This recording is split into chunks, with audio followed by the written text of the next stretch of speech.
Alhamdulillahilladzi binikmatihi tatimmus sholihah wa ala alihi wa sahbihi wa mawalah. May yahdillahu fala mudhillalah wa may yudlilhu fala hadiyalah. Asyhadu an la ilaha illallah wahdahu la syarikalah wa asyhadu anna sayyidina Muhammadan abduhu wa rasuluh.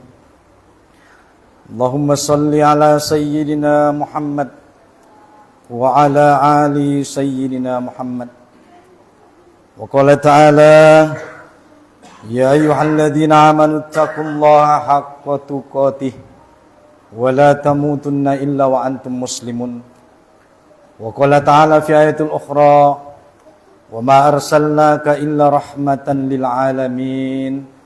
Amma ba'd. Segala puji dan syukur kepada Allah Subhanahu wa ta'ala, yang dimana dengan nikmat dan karunia-Nya lah kita semua jemaah Jumat yang dirahmati Allah Subhanahu wa ta'ala bisa berhadir ke dalam masjid ini untuk melaksanakan ibadah salat Jumat sebagaimana yang difardukan oleh Allah Subhanahu wa ta'ala.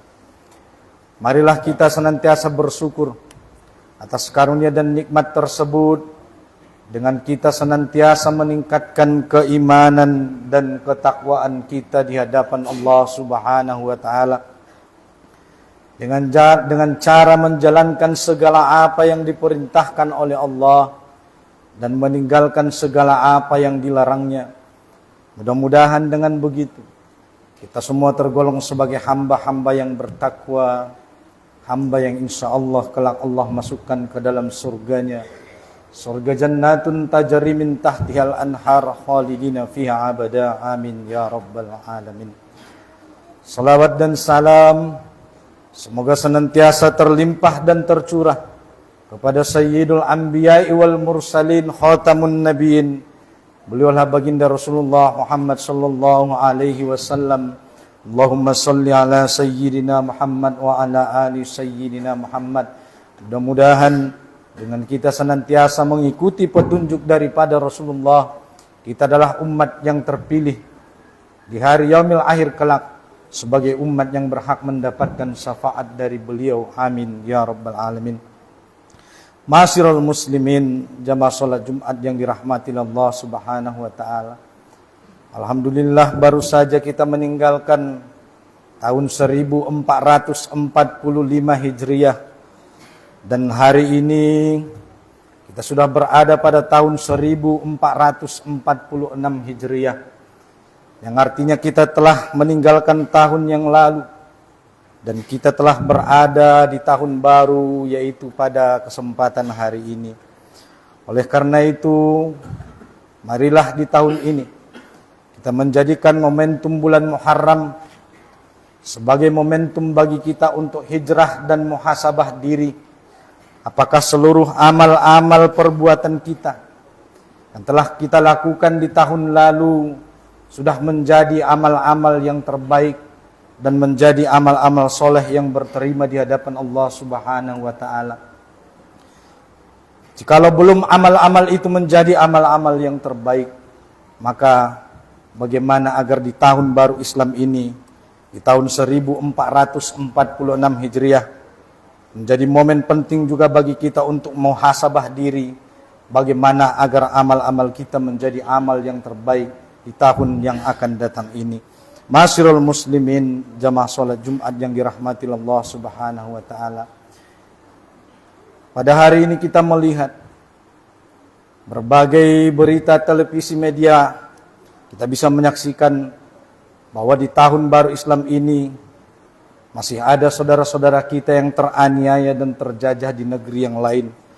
Kurang lebih sudah 9 bulan lamanya saudara-saudara kita seakidah umat Islam di Palestina, mereka tanpa henti mendapatkan perlakuan dan penzaliman dari Zionis Yahudi laknatullah alaih. Oleh karena itu, penting kita memikirkan bagaimana tentang nasib umat Islam saudara-saudara kita di Palestina yang sudah hampir 9 bulan lebih lamanya mereka dibombardir tanpa henti. Bahkan bukan cuma hanya rumah-rumah mereka yang dihancurkan, bahkan ketika mereka sudah ada di pengungsian dan di tenda-tenda yang hanya seberapa adanya, mereka juga masih di bumi hanguskan oleh Zionis Yahudi laknatullah alaih. Oleh karena itu, mari kita di momen kesempatan tahun baru Islam ini, kalau kita tidak bisa membantu saudara-saudara kita itu dengan tenaga, minimal kita bisa membantu mereka dengan harta kita.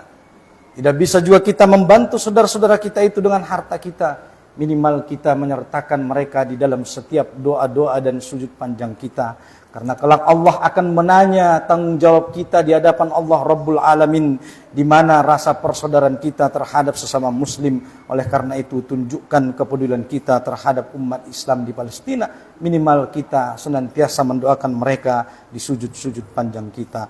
Masirul muslimin, jamaah salat Jumat yang dirahmati Allah Subhanahu wa taala.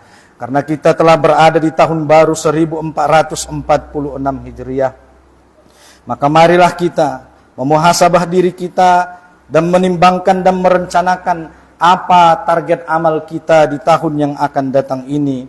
Sudahkah amal-amal kita sudah tercapai target-target kita untuk beramal ibadah sebagai bekal untuk dibawa pulang menghadap Allah Subhanahu wa taala? Ada baiknya kita merenungkan firman Allah Subhanahu wa taala di dalam Al-Qur'an surah Al-Hasr ayat 18. Allah Subhanahu wa taala berfirman, ya ayyuhalladzina amanu taqullaha wal tanzur nafsum ma qaddamat lighad wattaqullaha innallaha khabirum bima ta'malun.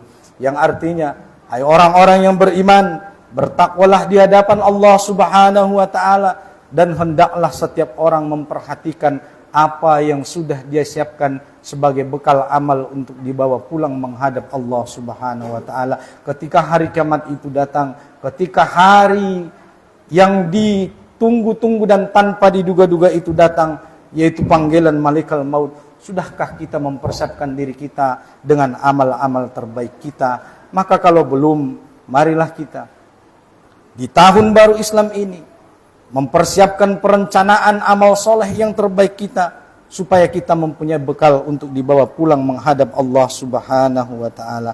Oleh karena itu, penting kita merenungi perkataan daripada Khalifah Umar bin Khattab radhiyallahu anhu terkait kondisi umat Islam pada saat ini, di mana Umar bin Khattab radhiyallahu anhu berkata, hasibu anfusakum qabla an tuhasibu wa tazayyanu lil ardi akbar wa innama yahibbul hisaba yaumal qiyamah ala man hasaba nafsahu fid dunya. Yang artinya, hisablah diri kalian, introspeksilah diri kalian sebelum kalian dihisab oleh Allah Subhanahu wa taala di hari akhirat kelak, dan berhiaslah diri kalian untuk menghadapi hari hisab dan hari kematian.